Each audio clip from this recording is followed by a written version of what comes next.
السلام علیکم ورحمۃ اللہ وبرکاتہ۔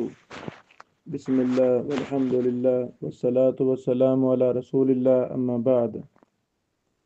سنن ابی داود حدیث نمبر 154۔ قال حدثنا علی بن الحسین الدرہمی قال حدثنا ابن داود عن بکیر بن عامر عن ابی زرعة بن عمرو بن جریر ان جریرا بال ثم توضأ۔ سیدنا جریر رضی اللہ تعالیٰ عنہ نے پیشاب کیا پھر وضو کیا، فمسح علی الخفین اور اپنے موزوں پر مسح کیا، وقال اور کہا ما یمنعنی ان امسح، مجھے کوئی چیز مانع نہیں ہے مسح کرنے سے، وقد رأیت رسول اللہ صلی اللہ علیہ وسلم یمسح، کیونکہ میں نے رسول اللہ صلی اللہ علیہ وسلم کو مسح کرتے دیکھا ہے۔ قالوا، انہوں نے کہا انما کان ذلک قبل نزول المائدہ، کچھ لوگوں نے کہا کہ مسح کا حکم سورۃ مائدہ کے نزول سے پہلے کا ہے۔ قال، تو سیدنا جریر رضی اللہ عنہ نے سمجھاتے ہوئے کہا ما اسلمت الا بعد نزول المائدہ، میں تو سورۃ مائدہ کے نازل ہونے کے بعد ہی مسلمان ہوا ہوں۔ اللہ اکبر۔ پہلی بات، یہ حدیث صحیح ہے اور یہ مستدرک حاکم میں بھی ہے، جلد 1 صفحہ 169۔ امام حاکم نے اسے صحیح کہا ہے اور اس کے کافی زیادہ شواہد بھی ہیں۔ دوسری بات، قالوا انما کان ذلک قبل نزول المائدہ قال ما اسلمت الا بعد نزول المائدہ، یہ جو قالوا کے بعد والا حصہ ہے، اس کے علاوہ یہ حدیث صحیح بخاری میں بھی ہے۔ اچھا، سیدنا جریر رضی اللہ تعالیٰ عنہ یہ سن 10 ہجری کے شروع میں مسلمان ہوئے تھے، سن 10 ہجری کے شروع میں مسلمان ہوئے تھے، اور جو قرآن کریم کی آیت ہے، آیت وضو، یا ایہا الذین آمنوا اذا قمتم الی الصلاۃ فاغسلوا وجوہکم وایدیکم، یہ آیت کریمہ سورۃ مائدہ کی جو چھٹی آیت ہے، اس آیت میں سر کے مسح کا ذکر ہے۔ وامسحوا برؤوسکم، اس میں سر کے مسح کا ذکر ہے لیکن موضوع کے مسح کا ذکر نہیں ہے، بلکہ پاؤں دھونے کا حکم ہے۔ بعض کا یہ خیال تھا کہ موضوع پر مسح کرنا منسوخ ہے، بعض کا یہ خیال تھا کہ موضوع پر مسح کرنا منسوخ ہے۔ اللہ تعالیٰ نے قرآن کریم کی اس آیت میں، سورۃ مائدہ کی چھٹی آیت میں پاؤں کو دھونے کا حکم دیا ہے۔ تو سیدنا جریر رضی اللہ تعالیٰ عنہ ان کے خیال کی تردید کرتے ہوئے وضاحت کرتے ہیں کہ میں اس سورۃ مائدہ کے نازل ہونے کے بعد مسلمان ہوا ہوں، اور میں نے رسول اللہ صلی اللہ علیہ وسلم کو وضو کرتے دیکھا ہے۔ نبی علیہ الصلوۃ والسلام نے اپنے وضو میں موضوع پر مسح کیا تھا اس سورت کے نازل ہونے کے بعد، لہذا یہ عمل موضوع پر مسح کرنا بلا شک و شبہ جائز ہے، صحیح ہے، مسنون ہے، اور یہ منسوخ نہیں ہے۔ اللہ اکبر۔ سیدنا جریر رضی اللہ تعالیٰ عنہ نے بڑے احسن انداز میں یہ مسئلہ سمجھایا، ماشاء اللہ۔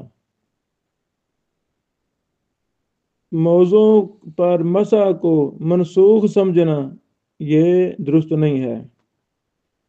شیعہ اور خوارج یہ دو ایسے فرقے باطلہ ہیں، ان کے علاوہ موضوع پر مسح کا کوئی منکر نہیں ہے۔ اللہ اکبر۔ اسی حدیث سے کئی ایک باتیں ثابت ہوتی ہیں۔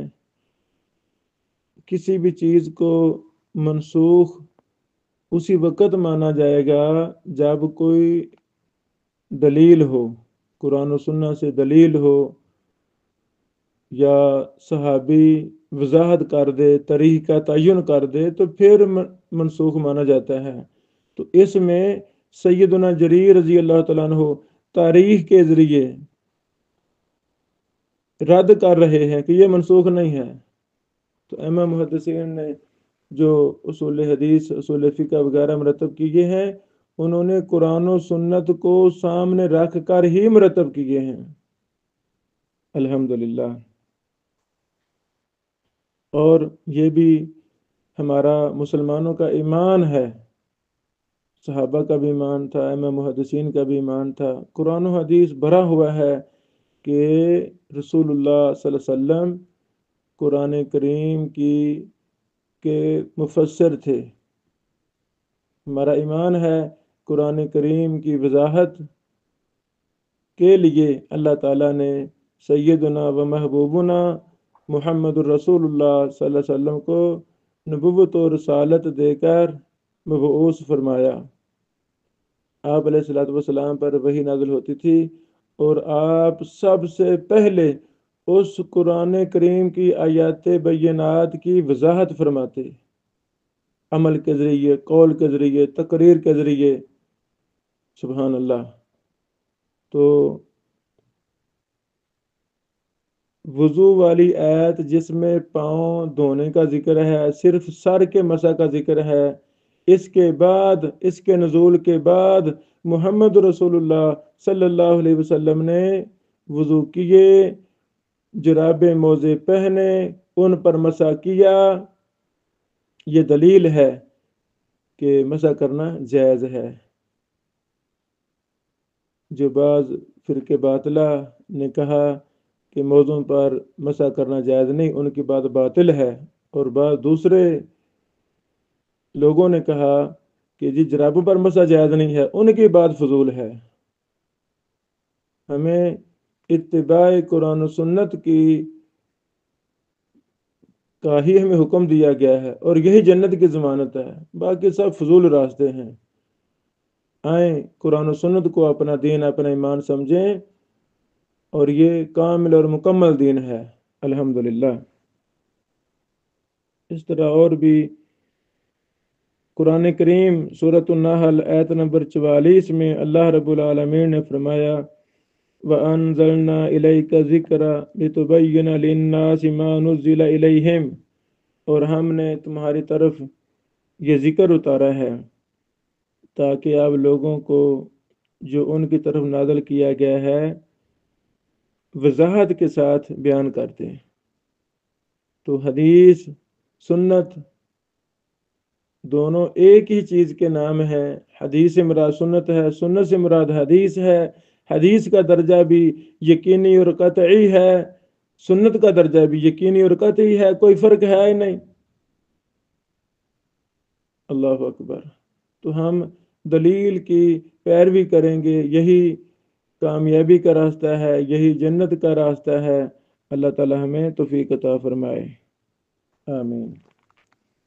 اس سند میں جو پہلی بار راوی آئے ہیں، ان میں پہلے راوی ہیں علی بن الحسین بن مطر الدرہمی البصری، یہ راوی ہیں۔ امام ابو حاتم رازی اور امام نسائی رحمہ اللہ دونوں محدثین نے ان کو صدوق کہا ہے، اور امام نسائی نے ایک دوسری جگہ پہ فرمایا لا باس بہ، اور امام ابن حبان نے ان کو مستقیم الحدیث کہا ہے اور اپنی کتاب الثقات میں ذکر کیا ہے۔ آپ 253 ہجری میں فوت ہوئے۔ دوسرے راوی ہیں بکیر بن عامر البجلی، ابو اسماعیل الکوفی۔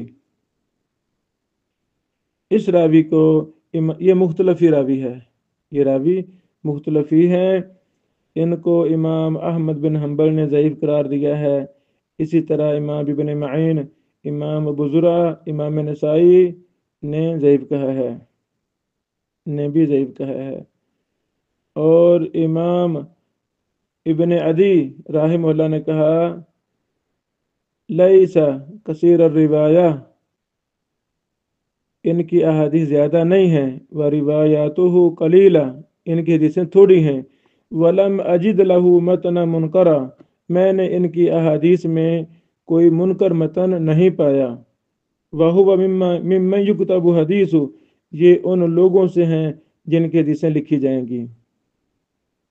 امام ابن عدی بہت بڑے جلیل القدر امام اور محدث تھے، کس طرح وضاحت فرما رہے ہیں ان کی حدیثیں تھوڑی ہیں، اور میں نے ان کی حدیثوں میں کوئی منکر متن نہیں پایا۔ یہ بھی ان دلائل میں سے ایک ہے کہ ائمہ محدثین کو ایک ایک راوی کی تمام احادیث پر ان کی اچھی نظر تھی، سبحان اللہ، ان کی درجہ بندی پر نظر تھی کہ اس راوی کی 10 روایتیں ہیں یا 10,000 روایتیں ہیں، سب پتہ تھا محدثین کو، اللہ اکبر۔ اور پھر ان کے دراسے تھے کہ اس راوی کی فلاں حدیث کا کون سا درجہ ہے، فلاں کا کیا درجہ ہے، سبحان اللہ۔ اس بنیاد پر امام ابن عدی فرما رہے ہیں اس کی حدیثیں تھوڑی ہیں اور میں نے ان کی احادیث میں کوئی منکر متن نہیں پایا۔ تو یہ ان راویوں میں سے ہے جس کی حدیث لکھی جائے گی۔ امام مجلی رحمہ اللہ نے کہا لا باس بہ، امام ابن سعد نے کہا کان ثقۃ انشاء اللہ، امام ابن سعد نے بکیر بن عامر البجلی ابو اسماعیل الکوفی کو ثقہ کہا، ساتھ انشاء اللہ بھی کہا۔ امام اجری نے ابو داود رحمہ اللہ سے نقل کیا ہے لیس بالمتروک، یہ راوی متروک نہیں ہے۔ امام ساجی نے کہا ضعیف، امام حاکم نے کہا ثقہ، اور ابن حبان نے ان کو الثقات میں ذکر کیا ہے۔ اللہ اکبر۔ اگلے راوی ہیں سیدنا و محبوبنا جریر بن عبداللہ بن جابر البجلی رضی اللہ تعالی عنہ، آپ کی کنیت ابو عمر تھی، یہ بھی قول ہے کہ ابو عبداللہ تھی۔ اللہ اکبر، صحابی رسول صلی اللہ علیہ وسلم ہیں۔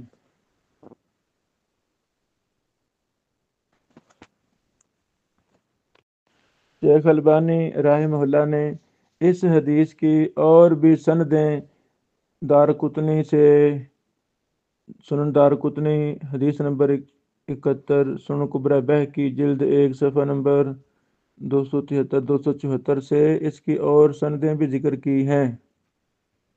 ان شہر بن حوشب ان جریر بن عبداللہ کی سند، تو اس کے بعد فرماتے ہیں فہذا مما یقوی الطریق الاولی، یہ سند پہلی سند کو مضبوط کر دیتی ہے، تو فیکون الحدیث حسن، تو یہ حدیث حسن ہے، حسن ہو جائے گی، حسن درجے کی۔ واہ فی صحیحین، اور ساتھ یہ بھی لکھا شیخ البانی صاحب نے کہ یہ حدیث بخاری مسلم کی ہے، وغیرہما بنحوی، اسی طرح دون قول ہی کالو کے بعد جو جملہ ہے کالو سے لے کر، یہ اس کے علاوہ باقی حدیث بخاری مسلم کی ہے۔ یعنی کس طرح باریک بینی کے ساتھ ائمہ محدثین حدیث کے فن کو سمجھتے تھے کہ اگر ایک متن میں اضافہ ہے تو یہ اضافہ بخاری مسلم میں نہیں ہے، یہ سب وضاحتیں ائمہ محدثین نے اپنی کتابوں میں کی ہیں، اللہ تعالیٰ ان سے راضی ہو جائے۔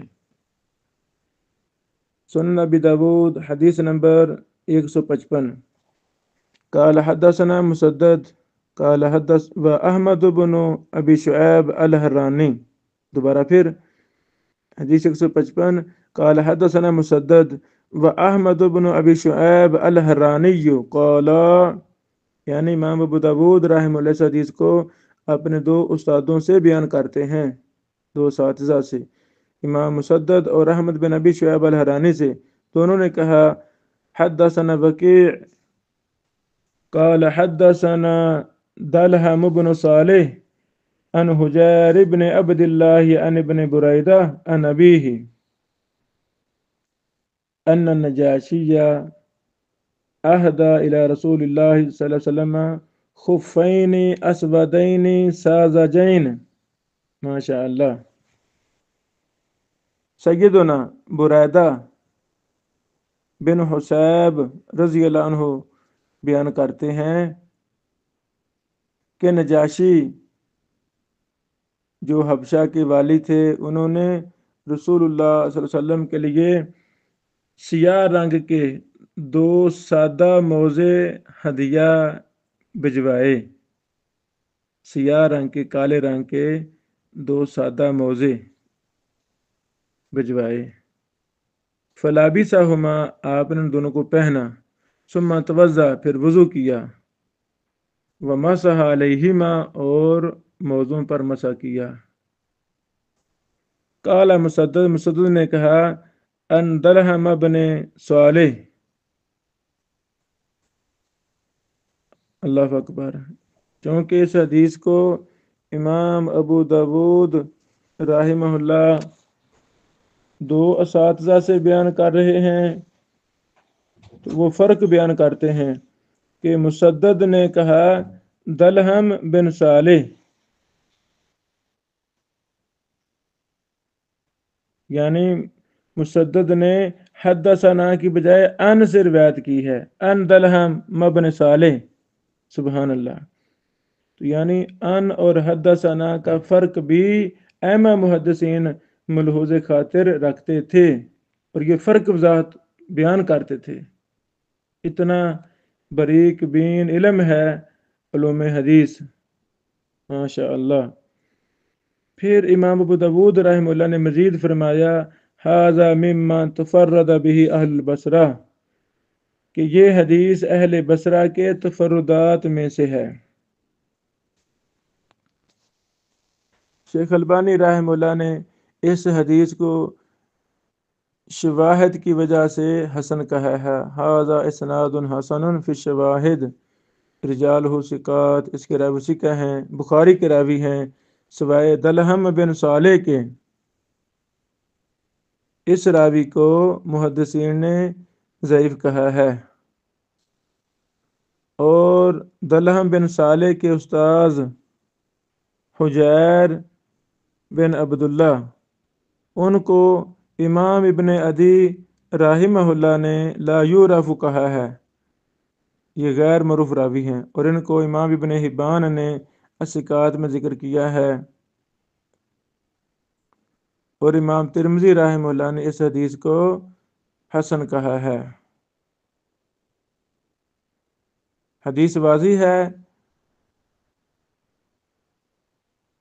یعنی کوئی تحفہ دے وہ قبول کر لینا اور اس کو استعمال میں لانا، یہ دلیل ہے کہ یہ تحفہ پسندیدہ ہے، اسے فوراً قبول کر لیا گیا ہے، اور تحفہ ملے تو اس کو قبول کرنا چاہیے۔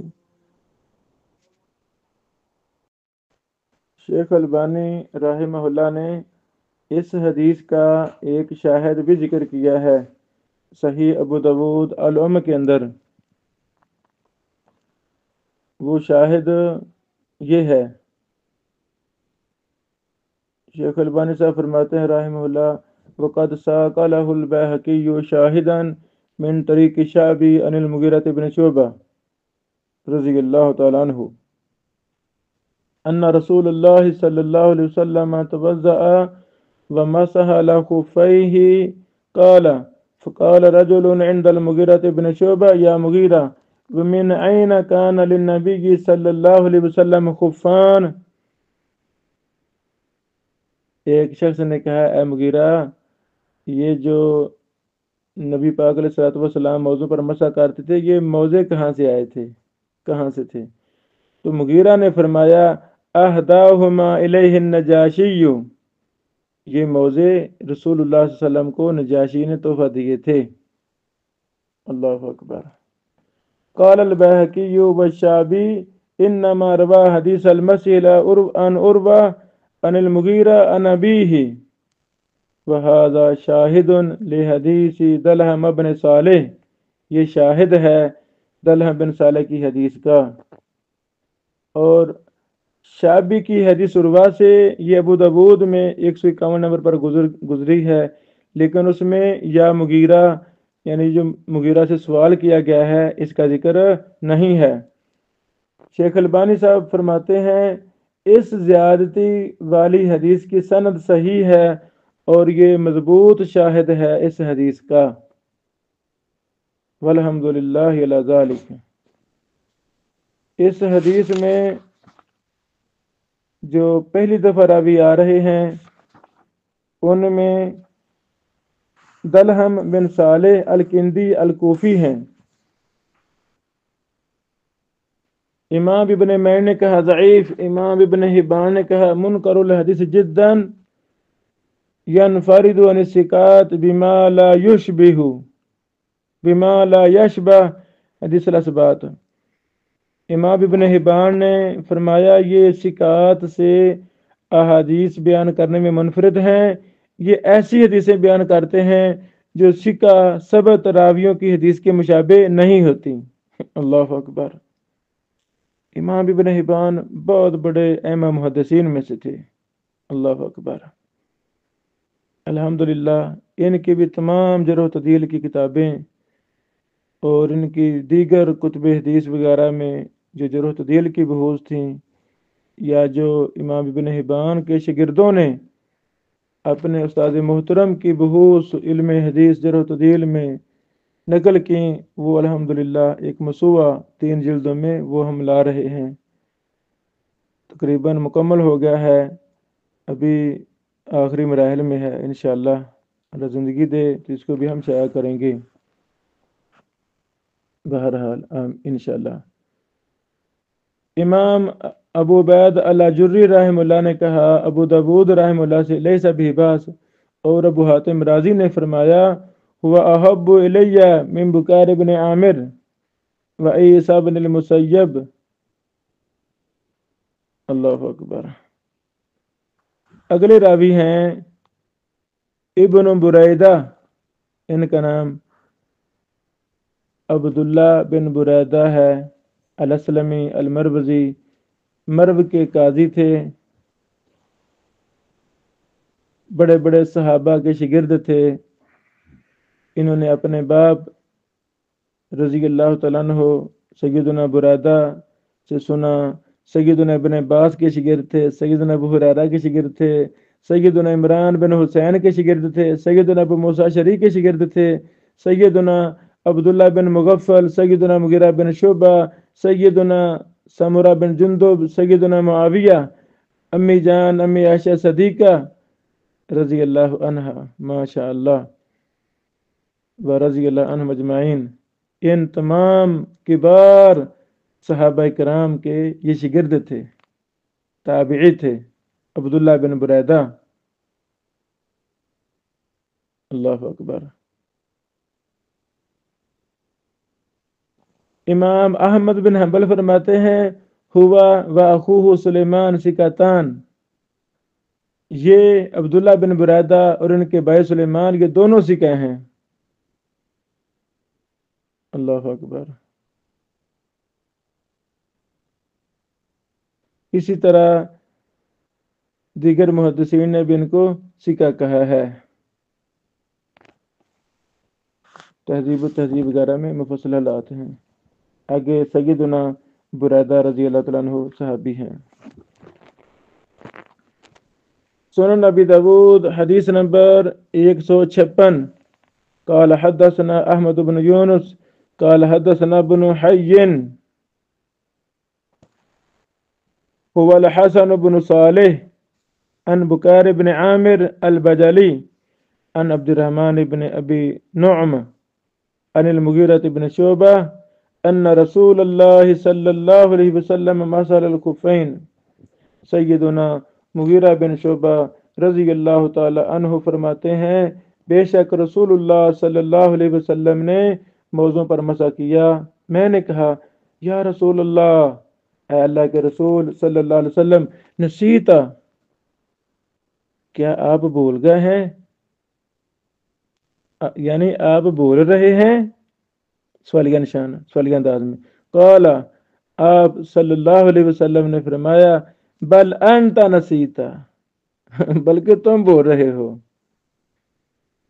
بہذا امرنی ربی عز وجل، میرے رب نے اسی بات کا مجھے حکم دیا ہے. اللہ اکبر. یہ جو بھی ہم نے حدیث پڑھی ہے یہ روایت ضعیف ہے. اس کے ضعف کی وجہ بکیر بن عامر کا ضعیف ہونا ہے. پیچھے بھی حدیث نمبر 154 گزری، وہاں بھی بکیر بن عامر تھے، لیکن اس حدیث کا ہمیں شاہد مل گیا الحمدللہ. تو اس کی وجہ سے وہ حدیث صحیح ہوئی. تو اس حدیث کا جو بھی پڑھی ہے 156 اس کا کوئی شاہد نہیں ہے، لیکن یہ مسئلہ صحیح ہے الحمدللہ. موضوع پر مسح کرنا بخاری مسلم کی احادیث ہیں، کوئی مسئلہ نہیں. ہاں، یہ روایت سند کے اعتبار سے ضعیف ہے، بکیر بن عامر کے ضعیف ہونے کی وجہ سے. شیخ البانی رحمہ اللہ نے اس حدیث کو ضعیف ابو داود الام میں ذکر کیا ہے، ضعیف ابو داود الام کے اندر، اور اس کا ضعف ثابت کیا ہے. علامہ شکانی رحمہ اللہ کے پر رد بھی شیخ البانی صاحب نے کیا ہے کہ جو انہوں نے اس حدیث کو صحیح کہا، تو پھر شیخ البانی صاحب نے اس کو ذکر کر کے اس کا رد کیا. ضعیف ابو داود علم جلد نمبر 1 صفحہ نمبر 51 ہے. اور یہ حدیث سنن کبریٰ بہقی میں بھی ہے، جلد 1 صفحہ 271 272، مستدرک حاکم جلد 1 صفحہ 170، مسند احمد جلد 4 صفحہ 646 اور 253.